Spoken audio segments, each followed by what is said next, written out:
Leitura Bíblica Anual. Versão King James atualizada. Gênesis 20 a 22. A peregrinação de Abraão e Sara. Abraão partiu dali para a região do Negueb e foi viver entre Cádiz e Sur. Depois habitou mais algum tempo em Gerar. Ele dizia a todos que Sara, sua esposa, era sua irmã. Então Abimeleque, rei de Gerar, mandou buscar Sara e tomou-a como sua mulher. Certa noite, Deus veio a Abimeleque e lhe comunicou: vais morrer por causa da mulher que tomaste, porquanto ela é uma mulher casada. Abimeleque, que ainda não havia tocado em Sara, defendeu-se: mas Senhor, vais matar alguém inocente? Acaso não foi Abraão que me alegou: ela é minha irmã, e não foi ela pessoalmente quem confirmou: ele é meu irmão? Ora, foi com boa consciência e mãos limpas que fiz isso. Então Deus lhe esclareceu: bem sei que fizeste isso de coração puro, e fui eu quem te impediu de pecar contra mim, não permitindo que a tocasses. Agora, pois, devolve a mulher desse homem. Ele é profeta e intercederá por ti, para que vivas. Mas se não a devolveres, sabe que certamente morrerás, com todos os teus. Abimeleque levantou-se bem cedo e chamou todos os seus servos. Contou-lhes tudo o que havia acontecido e seus homens tiveram grande temor. Em seguida, Abimeleque convocou Abraão e lhe indagou: que nos fizeste? Que ofensa cometi contra ti para que atraias tão grande culpa sobre minha pessoa e sobre meu reino? Tu me fizeste como não se deve fazer. E Abimeleque disse mais a Abraão: quem te aconselhou a agir dessa maneira? Abraão replicou: eu disse para comigo: certamente, não haverá nenhum temor de Deus neste lugar, e me matarão por causa de minha mulher. Além disso, ela é realmente minha irmã, filha de meu pai, mas não filha de minha mãe, e tornou-se minha mulher.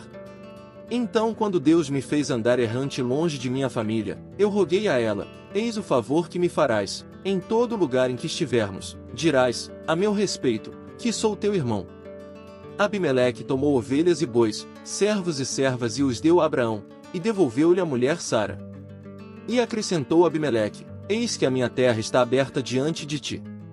Estabelece-te onde bem desejares. A Sara, ele presenteou: estou entregando a teu irmão 1000 peças de prata com o propósito de reparar a ofensa que lhe causei diante de todos os seus. Desse modo, todos saberão que tu és inocente.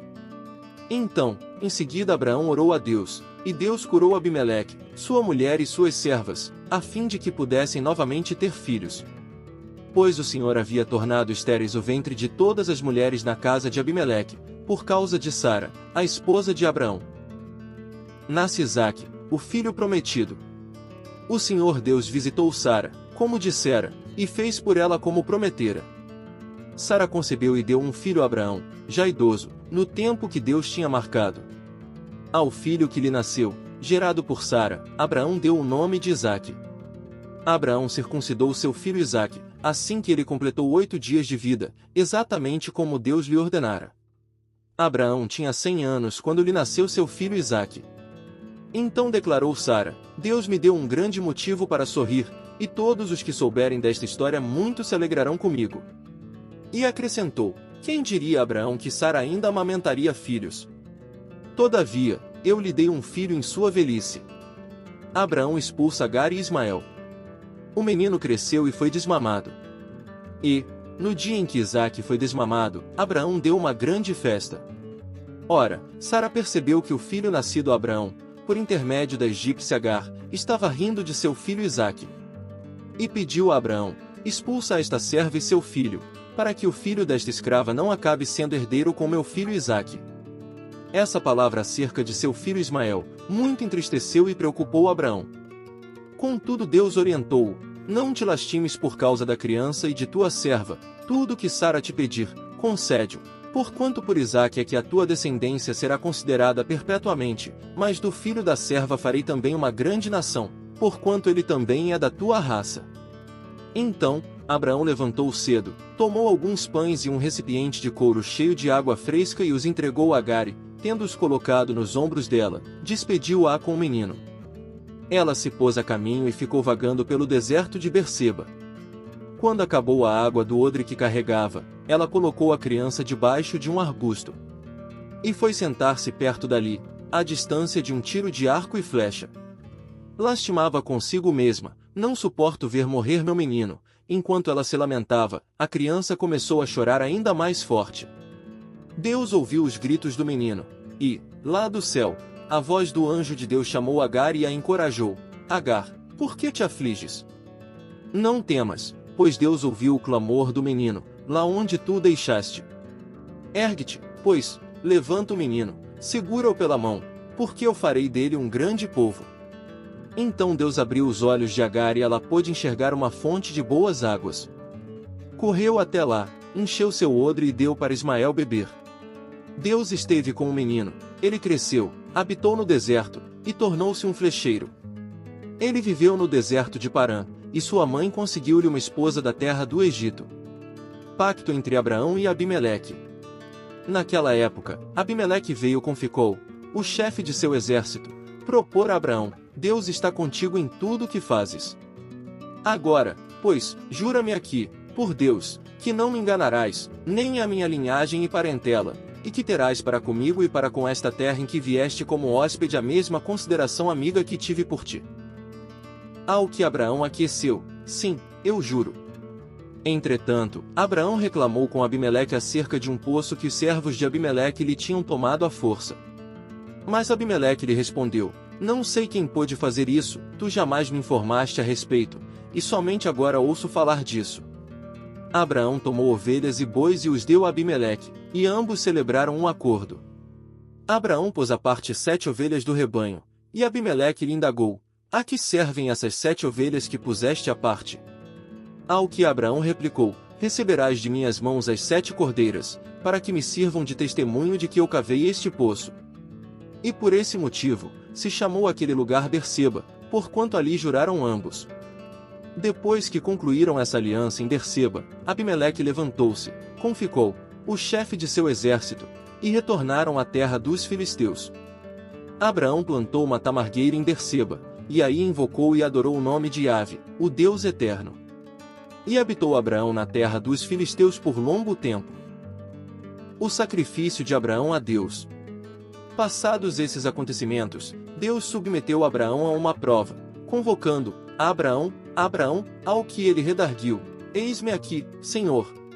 Então Deus lhe ordenou: toma Isaque, teu filho, teu único filho, a quem tu muito amas, e vai-te à terra de Moriá.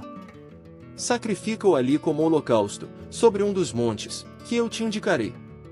Abraão levantou-se bem cedo, selou seu jumento e tomou consigo 2 de seus servos e seu amado filho Isaque. Ele ainda rachou a lenha para o holocausto e se pôs a caminho rumo ao lugar que Deus havia mostrado.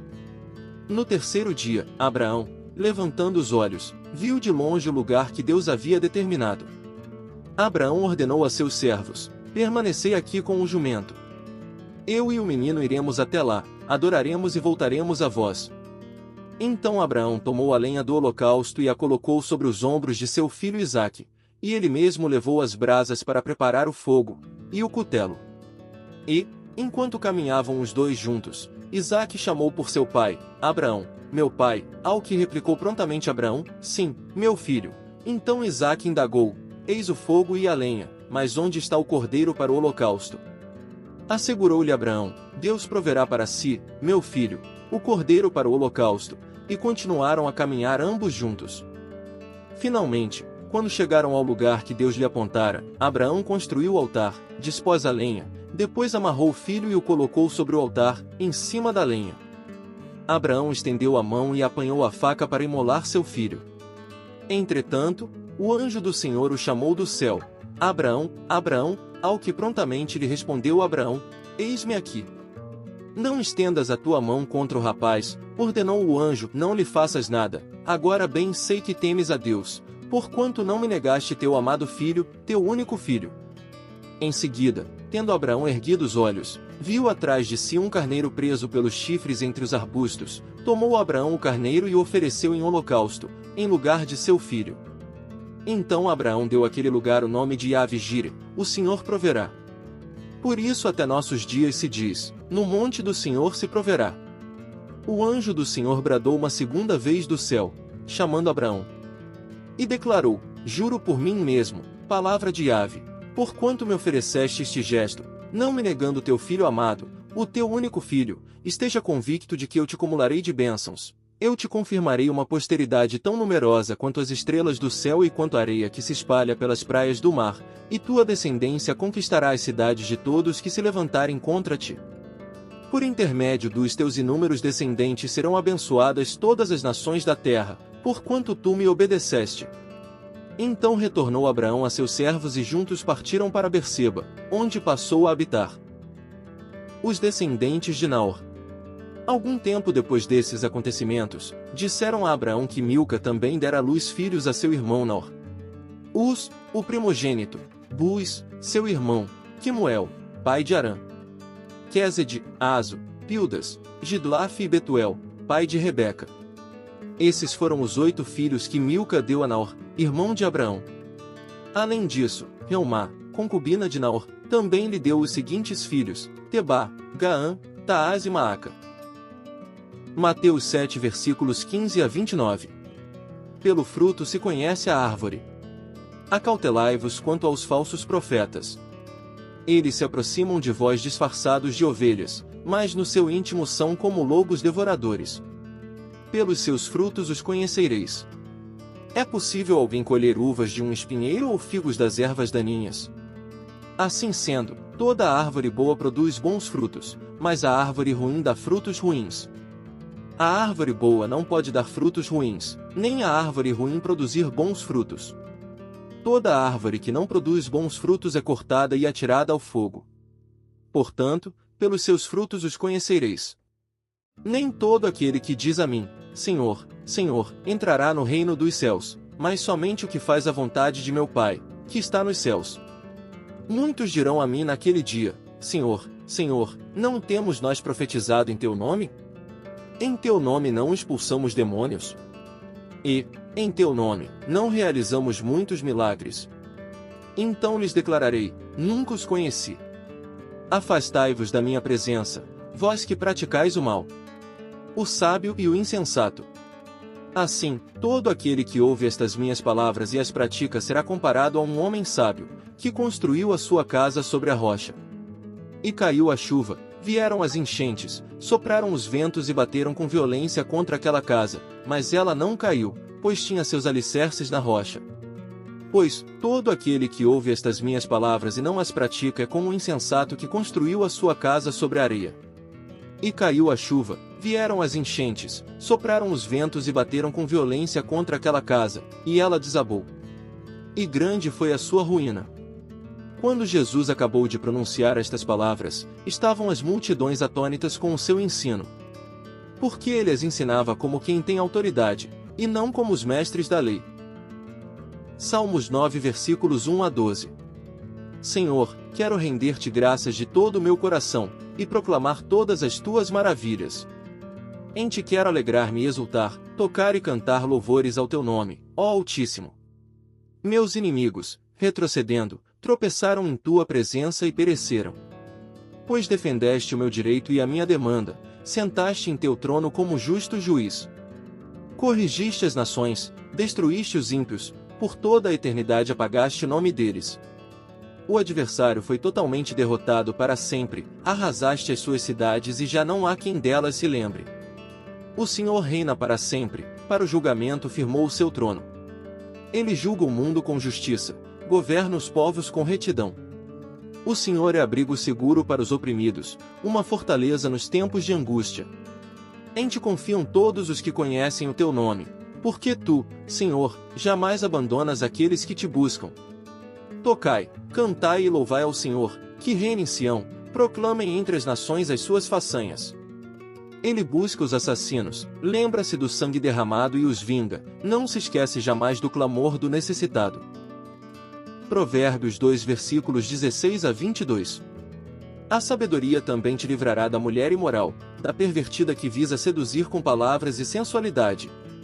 Que abandona aquele que desde a juventude foi seu companheiro dedicado, ignorando a aliança que pactuou diante de Deus. A mulher imoral caminha a passos largos em direção à morte, que é a sua derradeira habitação, e cujas trilhas todas conduzem ao lugar dos espíritos mortos. Os que a procuram jamais retornarão, tampouco voltarão a encontrar o caminho da vida. Entretanto, A sabedoria te fará andar pelo caminho dos homens de bem e aprenderás a guardar a vereda dos justos. Porquanto os justos herdarão a terra, e os íntegros nela habitarão. Porém os ímpios serão exterminados da face da terra, assim como dela serão desarraigados os insinceros e desleais.